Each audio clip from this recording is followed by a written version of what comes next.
one that I had never heard of before I was wandering on YouTube, and I found this video with what they called the scariest CCTV footage.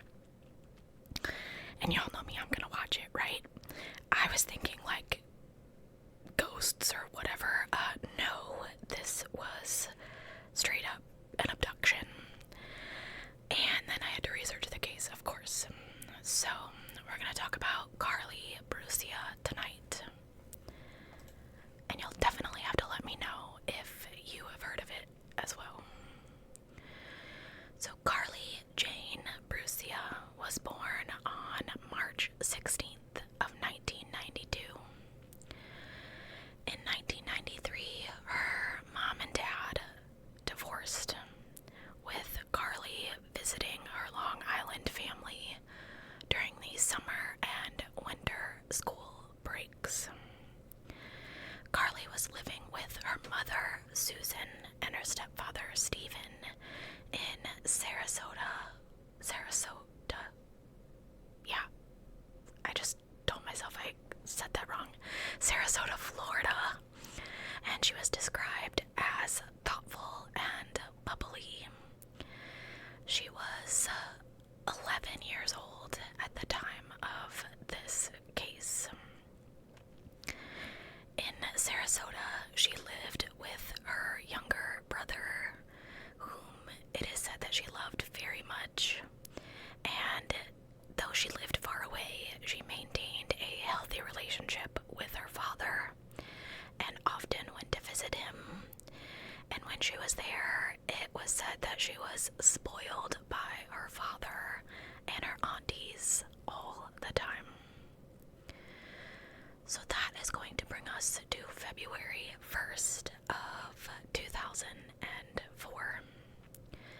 Carlie had stayed over at a friend's house the night before, and she wanted to head home so that she could watch the Super Bowl with her family. She told her friend's mom that she was allowed to make the 1 mile walk back home by herself, and she left their house around 6 p.m. Her friend's mother, whose name was Connie, kind of was a little suspicious about Carlie walking home all by herself, so she called Carlie's mom to make sure it was okay. And Susan was like, no, what? No. So Susan sends her husband, Steve, out to pick Carlie up. She did not want her walking along the busy Bee Ridge Road. So Stephen goes out to pick her up. However, he can't find her. He comes home thinking maybe he had just missed her somehow, that she had taken a different route. And at this point, Susan said, I immediately knew something was wrong. In my heart, in my mind, I just knew. So Susan and Stephen get in the car together to go searching again. They're shouting Carlie's name out the car windows and driving this route and any other route they can think of over and over, trying to find her. They stop briefly to investigate a wooded area, and they notice a red tow truck drive slowly by them. They continue to retrace Carlie's steps, and they go to her friend's house to check there. And they're kind of surprised when they see that same red tow truck parked out front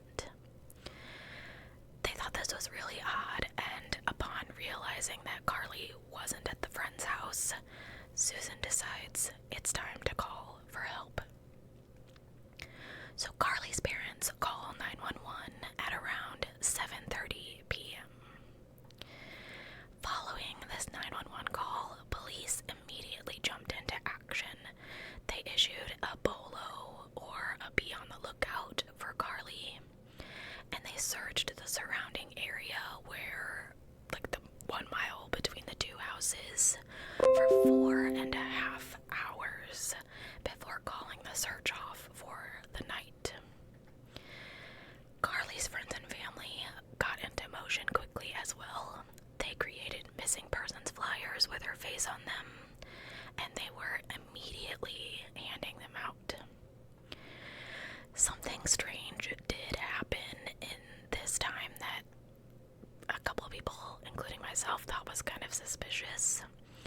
Carlie's stepfather, Stephen, allegedly visited a local equipment rental business to hand out flyers. And while he was there, he asked one of the employees if he could come back to purchase some illegal substances from him when this whole thing blew over in a couple of days. Now, the employee thought this was really odd, especially when your stepdaughter's missing, so he told the police about it, and detectives also felt something was off with Carlie's stepdad, Stephen. So they brought him in for questioning, and he stated he'd been at home the entire time with Susan, and she was able to corroborate that. So after verifying Stephen's alibi, he was cleared as a suspect, but he offers them another name, a man named Ron Choquette. Ron is the owner of the red tow truck, and he had apparently been dating the mother of Carlie's friend for about 2 months. He was at the house the night that Carlie slept over, and at one point he was the only adult present for the 2 girls. Naturally, Stephen informs the police about how he'd noticed the red truck driving suspiciously around the area that they were searching. Investigators follow up with this lead and they speak with Ron, but he says he'd left for work before Carlie left the residence and he didn't see anything out of the ordinary. Moreover, his co-workers verified his whereabouts, and this led police to rule him out as a suspect in Carlie's disappearance. Officers return to Carlie's home the day after her disappearance, and they speak with Susan again to ask if maybe Carlie had just run away. And Susan insisted that her daughter would not do this, that she had never run away before, and it would be completely out of character for her. However, the friend that Carlie had stayed with the night before made some statements that suggested a little bit differently. She said Carlie had been upset that previous night, and she had expressed negative feelings about her family several times. She also allegedly told her friend that she didn't want to go home because she had too many responsibilities there. So, of course, this makes officers second guess whether or not Carlie may have just run away from home on her own free will. However, they could not rule out the fact that she may have met with foul play. The next morning, authorities bring in tracking dogs to aid in their search. The dogs followed Carlie's scent to the parking lot of Evie's car wash, which wasn't part of her expected route home, but it was a known shortcut. Unfortunately, the dogs ultimately lost her scent near the back of the building. The company had several surveillance cameras, and what they captured gave investigators their first real lead in this case. The manager of the car wash reviewed the tapes and told police he saw what appeared to be the abduction of a young girl, recorded at 6:30 p.m. When you first see the footage, you can see Carlie wandering in from the right side of the screen wearing like a red t-shirt. Then, from the left side of the screen, an unknown man walks casually at first. He, in fact, looks as though he's almost going to pass her by. But at the last moment, he takes a large step towards her and grabs her arm. In the video, he appears quite threatening as he's standing directly in front of her at this point, blocking her escape.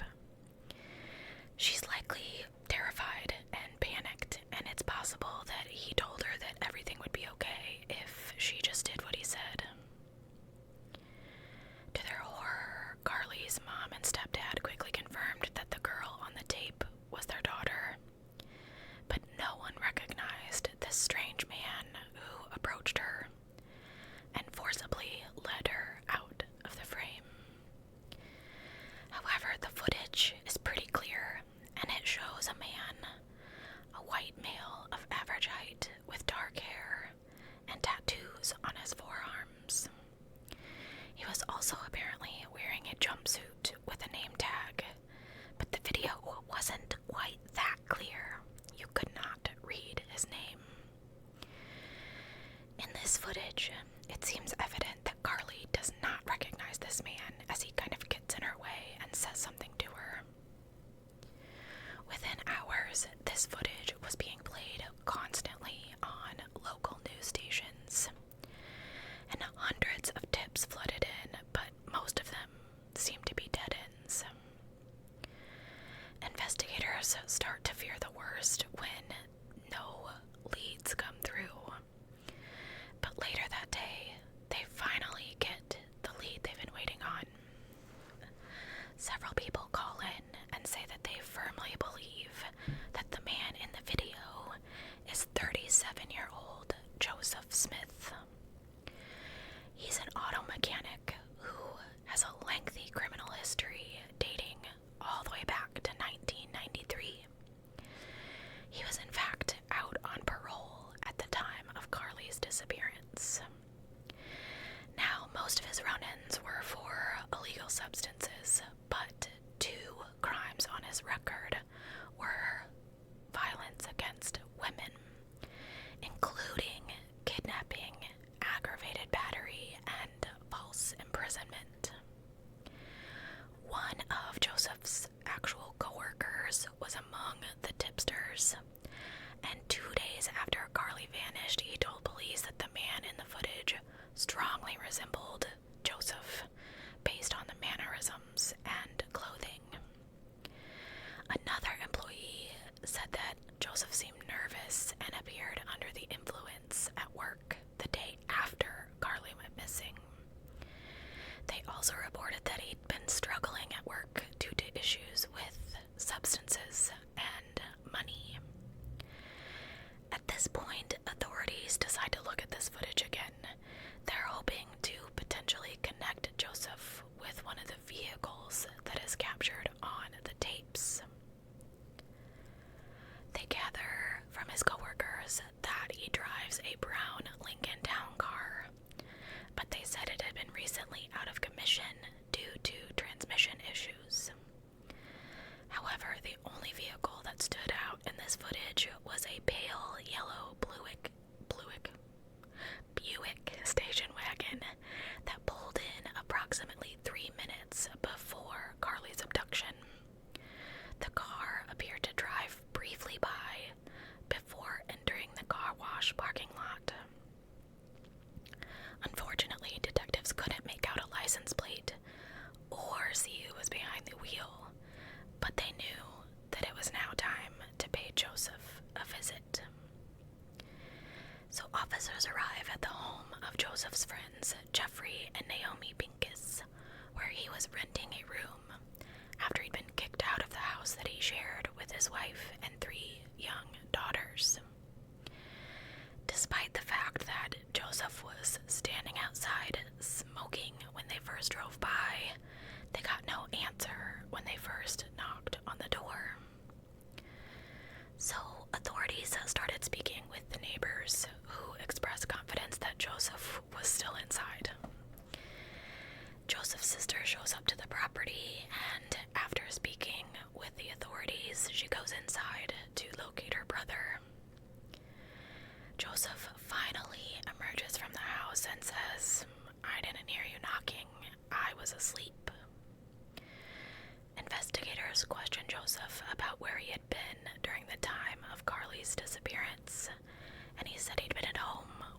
Super Bowl, and his friends could verify his story.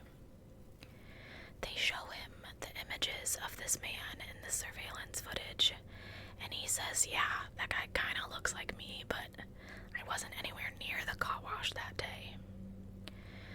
So then they ask him to roll up his sleeves, and they find that he does have several tattoos on his forearms, like the man in the video.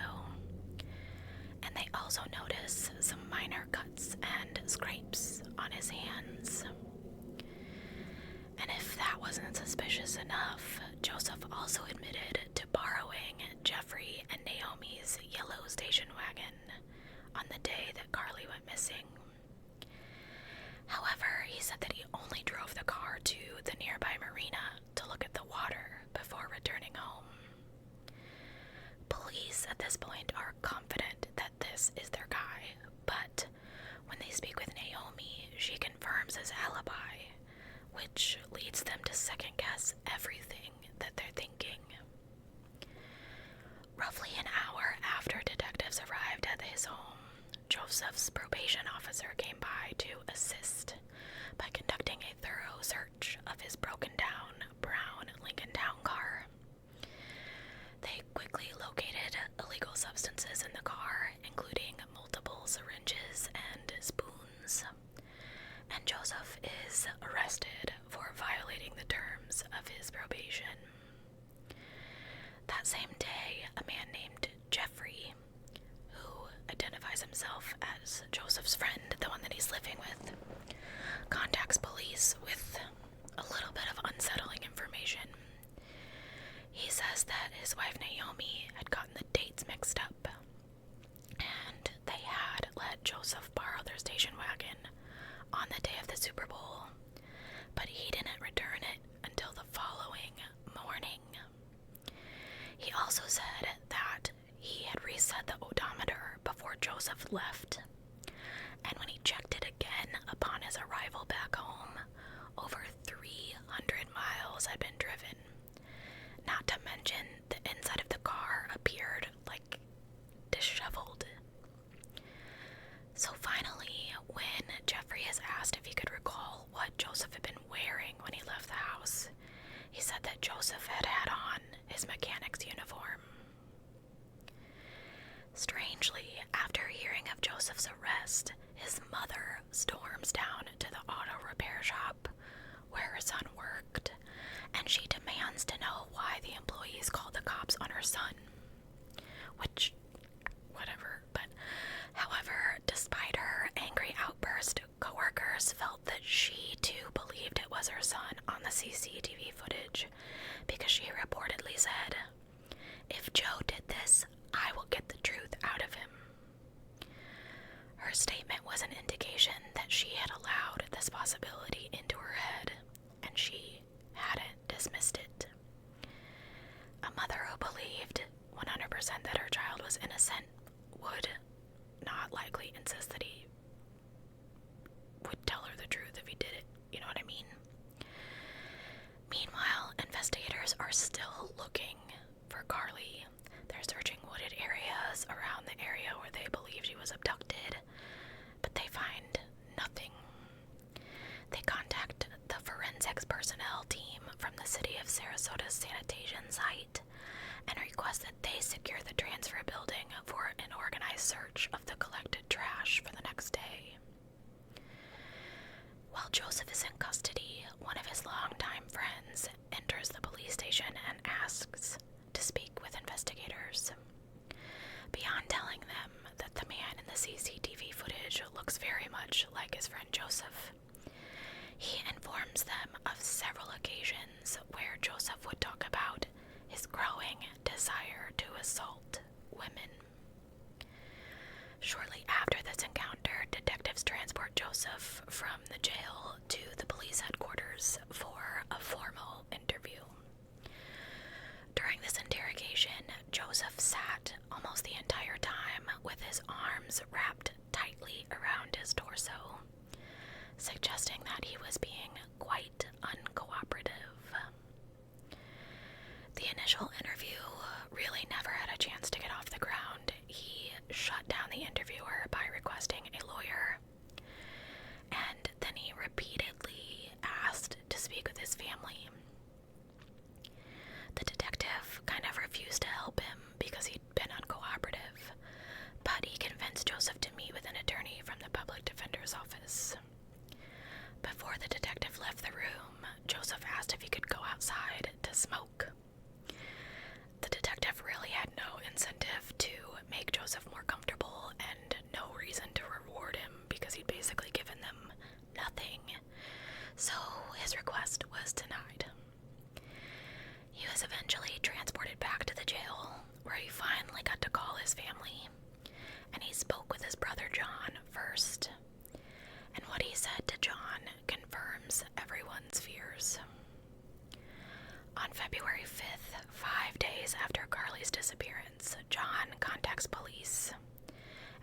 asks them to come and meet him at his house. When officers arrive, he tells them that Joseph had told him where to find Carlie, and he directs them to a wooded area behind a church just a few miles from her home. According to John, his brother had confessed to abducting and assaulting the young girl, but he claimed that he couldn't remember much of the actual incident because he had taken too many substances. Now, it is debated whether Joseph may have been trying to set up a defense for diminished capacity by alleging that he did not recall what occurred because he was high. Police then rush to the church and they discover Carlie's body partially hidden in a wooden area. Investigators speculate that she had been dragged to that location based on the presence of abrasions on her right side. Susan was devastated by this discovery. I will never be the same. She was my life, my beautiful girl, and I cannot get past what happened to her. No one should have to go through what my family has been through. Carlie's autopsy later listed her cause of death as strangulation and noted that she had been brutally assaulted. In addition, linear marks on both of her wrists indicated that she had been bound at some point. Forensic testing revealed traces of Joseph's DNA and hair fibers on Carlie's clothing and person, and he was subsequently charged with her murder. Adding to the case against him, the search of the yellow station wagon revealed 2 hairs consistent with Carlie's, as well as several fibers matching the shirt that she was last seen wearing. Meanwhile, this community is outraged that Joseph had been able to walk free in the first place, after having been convicted 13 times in the last 10 years of various crimes. Furthermore, around a month before Carlie's abduction, a Florida judge had been requested by local authorities to issue a warrant for his arrest based on probation violations, but the judge never did, allegedly because the police had not completed the necessary paperwork. On October 24th, 2005, he was found guilty of first-degree murder, as well as separate charges of battery on a child under 12 and kidnapping. He did not speak at his own trial, which I'm kind of thankful for because I can't imagine her parents having to listen to that. But he did write a letter that was read aloud, and I will not be including that because I couldn't really find the details of it, and I don't really know that I want to hear it, truthfully. He was sentenced to death by lethal injection for Carlie's murder and life without parole for the other crimes. However, on July 18th, 2017, the charge of the death sentence was vacated based on a new bill that required a unanimous vote from the jury. The jurors in his original trial had voted 10-2 in favor of the death penalty. Joseph Smith ultimately died in prison while awaiting a new sentencing hearing in 2021. Carlie's family did kind of take further action in this case. In 2004, a bill named Carlie's Law was proposed, which amended existing laws to toughen parole rules for offenders. SA offenders. The bill, however, failed to pass Congress and appears to have been abandoned at this time. Tragedy followed Carlie's family. In July of 2005, her mom lost custody of her 7-year-old son after she failed an illicit substance test. At the time, Susan said that she had turned to these substances because the pain within her reality was too much to bear. she passed away in April of 2017 due to overdosing. I found this an extremely disturbing and sad case. It is crazy to me that this happened within 1 mile of Carlie's house. And it just happened to be one of those wrong place, wrong time situations. If she had just waited for her stepdad to come get her, or taken a different route home, the expected route and not the shortcut, maybe she wouldn't have come across Joseph that day, or maybe he wouldn't have come across her, you know? Obviously, he made this split-second decision that affected everyone's life. He said that he had taken many substances that day because he no longer wanted to be alive. And that made his judgment unclear as to what was right and what was wrong. But I think that's a load of crap. I mean, maybe the first part is true. However, you have previously been charged with other kidnapping, forced imprisonment, things like that. You cannot tell me that this was completely out of character for you, sir. Now, I don't mean to talk ill of the dead, but this guy was a creep. And I am quite thankful that the CCTV footage caught him. Granted, the footage was scary to see Carlie being abducted like that, but I think that had there not been CCTV footage catching her walking across this car wash parking lot and him grabbing her, I don't know how long it would have been before the case was solved. Even if they did find her behind the church,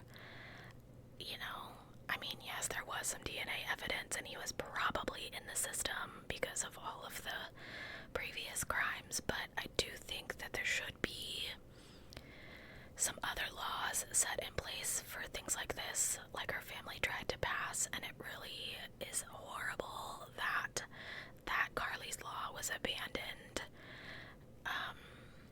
Clearly this man was violating his parole with the substances and things like that, and it is just so sad that this had to happen to this little girl.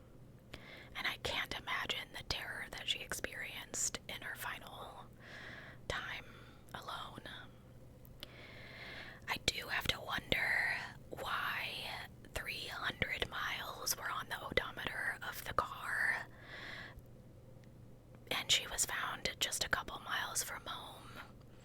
When I was first researching this and I saw that, I thought, oh good grief, they're never going to find her, because that is quite the blanket area to search, especially if you're not 100% sure where you're starting. But I have to wonder, did he drive around with her in the car and he didn't really know what to do and he was panicking, and maybe some of his high was wearing off, and I don't know and I don't want to know whether she was assaulted in the car out of it or whether she was alive while he was driving her around. That is just terrifying to me and makes me even more sad and disgusted that this poor girl had to go through that, because he could have driven around with her for hours and she would have been terrified, and I cannot stomach that. I'm so sorry, I've not been sleeping very well. Anyway, thank you so much for joining me here tonight on my channel. If you're one of my patrons, I will see you a little bit later on over on Patreon for another true crime case. If you're still listening, please let me know if you want me to do some spooky stuff during the month of October. I don't think I'll be able to do Spooktober every other day like I've done before, but I do have several articles and things that I had planned to do last